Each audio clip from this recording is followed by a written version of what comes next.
Hello दोस्तों, मेरे channel फिल्मी स्टोरी में आप सभी का स्वागत है। बॉलीवुड जगत में अपनी गायकी और एक्टिंग का लोहा मनवाने वाले महान अभिनेता किशोर कुमार ने अपनी प्रतिभा से गायकी और फिल्मों में एक ऐसी जगह बनाई जो शायद ही कोई दूसरा बना पाए। किशोर कुमार की अपनी गायकी और एक्टिंग के अलावा निजी जिंदगी में एक पहचान और भी थी। ये पहचान थी कभी न झुकने वाले इंसान की। भारत की प्रधानमंत्री इंदिरा गांधी से सीधी टक्कर लेने वाले भी उन्हें कहा जाता है। मगर दोस्तों, इनकी मौत तो ऐसी आई कि इनके घर वाले तक चौंक गए थे।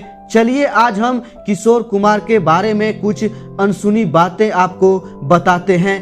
किशोर कुमार 4 अगस्त 1929 को मध्य प्रदेश के एक छोटे से गांव खंडवा में एक बंगाली परिवार में आभास कुमार गोंगली के रूप में जन्मे थे। इनके पिता कुंजीलाल गंगोपाध्याय एक वकील थे, वहीं इनकी मां गौरा देवी एक हाउसवाइफ थी। किशोर कुमार के अलावा इनके 2 बड़े भाई अनूप कुमार, अशोक कुमार थे। एक बहन सती देवी भी थी। किशोर कुमार को फिल्मों में दिलचस्पी अपने भाइयों की वजह से आई। दरअसल जब वे काफी छोटे थे तभी उनके बड़े भाई अशोक कुमार बॉलीवुड जगत में एक स्थापित एक्टर के रूप में अपनी धाक जमा चुके थे और फिर बाद में उनके भाई अनूप कुमार भी अभिनय करने लगे थे। शायद इसीलिए किशोर दा को कम उम्र में ही फिल्मों में भी काम करने का मौका मिला। वहीं किशोर दा मशहूर सिंगर के.एल. सहगल की गायकी के अंदाज के काफी कायल थे और उन्हें अपना गुरु मानते थे। किशोर दा की शुरुआती से ही रुचि पढ़ाई से ज्यादा फिल्में देखने, एक्टिंग और संगीत में लगती थी। इसलिए उन्होंने प्रारंभिक शिक्षा तो अपने कस्बे के ही प्राथमिक स्कूल से की। फिर इसके बाद उन्होंने मध्य प्रदेश के ईसाई कॉलेज इंदौर से अपनी ग्रेजुएशन की पढ़ाई पूरी की।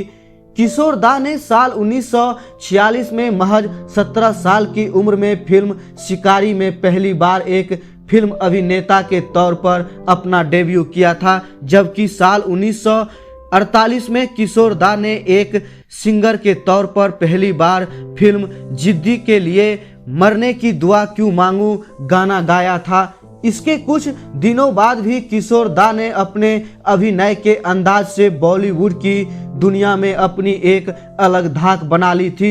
इसके बाद उन्होंने फिल्म मुसाफिर, नौकरी, आंदोलन जैसी फिल्मों में मुख्य भूमिका निभाई। दौरान उन्होंने अपनी एक्टिंग के लिए दर्शकों से काफी प्यार और प्रशंसा भी मिली थी। प्लेबैक सिंगर का उनकी हुनर फिल्म मसाला के दौरान सबके सामने आया और फिर इसके बाद फिल्म 9-2-11, मुनि जी समेत कई फिल्म के लिए प्लेबैक सिंगर के लिए एक के बाद एक ऑफर मिलने लगे।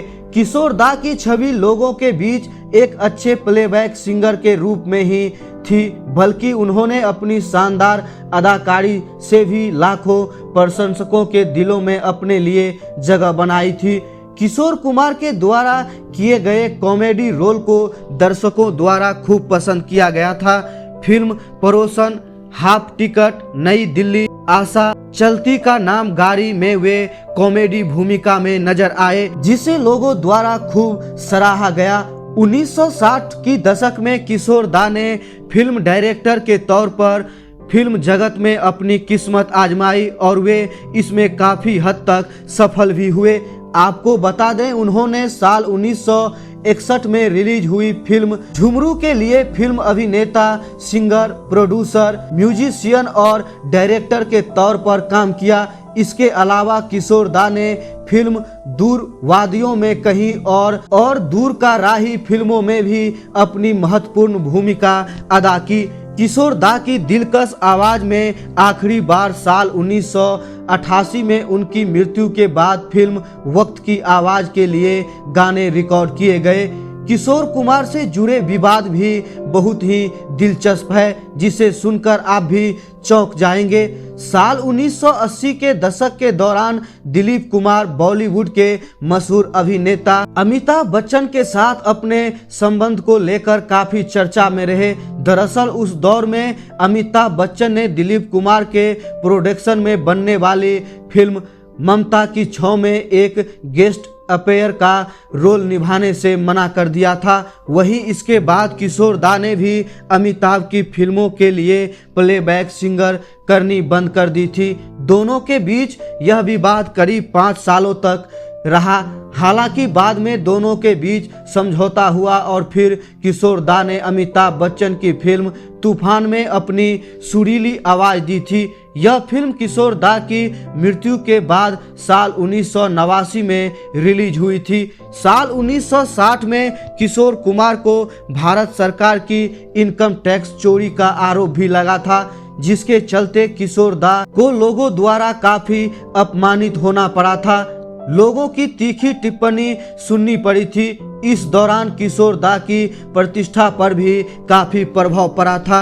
इसके अलावा किशोर कुमार उस समय भी काफी सुर्खियों में रहे जब उनकी तीसरी पत्नी योगिता बाली ने उनसे तलाक ले लिया था और बॉलीवुड के एक्टर मिथुन चक्रवर्ती के साथ शादी कर ली थी, जिसको लेकर किशोर दा ने मिथुन चक्रवर्ती के फिल्म के लिए काफी समय के लिए गाना गाने बंद कर दिए थे। लेकिन बाद में किशोर दा मिथुन चक्रवर्ती की फिल्म डिस्को डांसर एवं प्यार का मंदिर जैसे फिल्म में अपनी आवाज का जादू बिखेरा था। आज से 48 साल पहले यानी 25 जून 1975 को भारत की पूर्व प्रधानमंत्री इंदिरा गांधी ने इमरजेंसी की घोषणा करने के बाद उनके बेटे संजय गांधी के हाथों में ज्यादातर चीजें थी। उस समय के सूचना मंत्री विद्याचरण शुक्ला को संजय गांधी ने फिल्मी सितारों के जरिए सरकार के कामकाज का प्रचार करने का जिम्मा सौंप दिया। बीबीसी की एक रिपोर्ट के मुताबिक संजय गांधी के कहने पर विद्याचरण शुक्ला ने दिल्ली के म्यूजिकल नाइट का आयोजन किया। इसमें तमाम फिल्मी सितारों के साथ किशोर कुमार को भी बुलाया गया। किशोर कुमार ने न सिर्फ आने से इनकार किया बल्कि इमरजेंसी की आलोचना भी कर दी, जिस वजह से किशोर कुमार के गाने पर 4 मई 1976 तक दूरदर्शन और ऑल इंडिया रेडियो द्वारा प्रसारित करने पर बैन लगा दिया था। वर्ष 1987 में किशोर कुमार ने यह निर्णय लिया कि वह फिल्मों से संन्यास लेने के बाद वापस अपने गांव खंडवा लौट जाएंगे। वह अक्सर कहा करते थे कि दूध जिलेबी खाएंगे, खंडवा में बस जाएंगे, लेकिन उनका यह सपना अधूरा ही रह गया। 13 अक्टूबर 1987 का दिन था। वो घर पर थे। पत्नी लीना चंदावकर और बेटे के साथ हंसी मजाक चल रहा था। अचानक कुछ परेशान से दिखने लगे। उनकी पत्नी पूछा क्या हुआ, तो बोले सीने में हल्का दर्द हो रहा है। लीना बोली रुको डॉक्टर को फोन करती हूँ। लीना की बात सुनते ही किशोर दा ने मजाकिये अंदाज में बोले अरे तुमने डॉक्टर को फोन किया तो मुझे सच में हार्ट अटैक आ जाएगा। इतने में उनकी बात सच हो गई और किशोर दा को बहुत बड़ा हार्ट अटैक आ गया। इतना बड़ा दौरा कि वो सोफे पर बैठे बैठे ही निढाल होकर लुढ़क गए। सिर्फ 58 साल में इस महान अभिनेता और गायक की ऐसी मौत की किसी ने कल्पना तक नहीं की थी और कुछ मिनटों में ही उनकी मौत हो गई थी, जिसको देखकर उनके घर वाले, उनके बेटे और उनकी पत्नी भौचक्के रह गए थे। दोस्तों, यही कहानी थी किशोर कुमार के बारे में। आपको ये कहानी कैसी लगी हमें आप कमेंट करके जरूर बताएं। वीडियो को लाइक करें और बेल आइकन घंटी दबाना बिल्कुल मत भूलें।